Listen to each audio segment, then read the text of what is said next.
मानव समाचार, मानवता के हक में।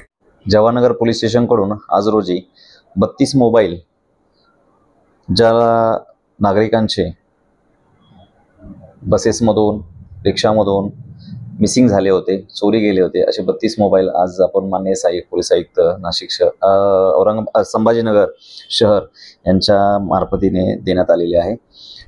त्या मोबाईलमध्ये काही इनोवा आयफोन कंपनीचे, काही ॲपल कंपनीचे होते, काही रेडमी कंपनीचे होते, असे टोटल एकूण 32 मोबाईल आपण वाटप केलेले आहे। सदरचा मुद्देमाल हा 7 लाखाच्या आसपास आहे। यापूर्वीसुद्धा आपण 3 वेळा असाच मोबाईल लोकांचे शोधून अशाच प्रकारचे 3 वेळा प्रोग्राम केलेला आहे।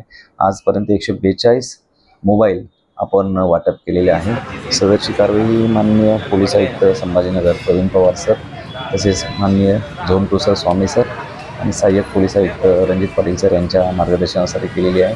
त्या कारवाईमध्ये माझे विशेष पथकाचे 2 अंमलदार गोरे मारुती गोरे व मोफतलाल लाठोड व महिला पोलीस अंमलदार सारिका शेडुते या तिघांनी ही कामगिरी केलेली आहे। सदरची कारवाई ही सायबर सेलचे पांढरे साहेब आहे, PI पांढरे यांच्या मदतीने केलेली आहे।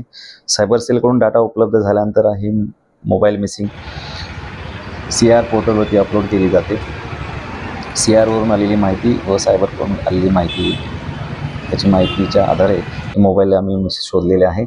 काही त्यामध्ये 32 मोबाईलमध्ये 4-5 मोबाईल असे आहे की ते बाहेरच्या राज्यातले सुद्धा आहे। ते बाहेरच्या राज्यातले मोबाईल आम्ही सुद्धा तिकडे पाठवणार आहोत। जे आरोपी पकडलेले सर त्यांच्यावर आधी काही गुन्हे दाखल आहे?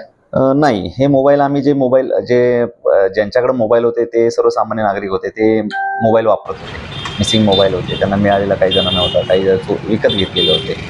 आता त्याबद्दल त्या नागरिकांनी माहिती दिलेली नाही, पण तसे मोबाईल असे एखाद्याचा मोबाईल हरवला किंवा गहाळ झाला, चोरीला गेला, तो शोधून देणे प्रथम कर्तव्य असतं आमचं। ते आम्ही तात्काळ CR पोर्टलला आणि सायबरकडून माहिती मिळाल्यानंतर आम्ही त्या लोकांना देऊन टाकलेले आहे।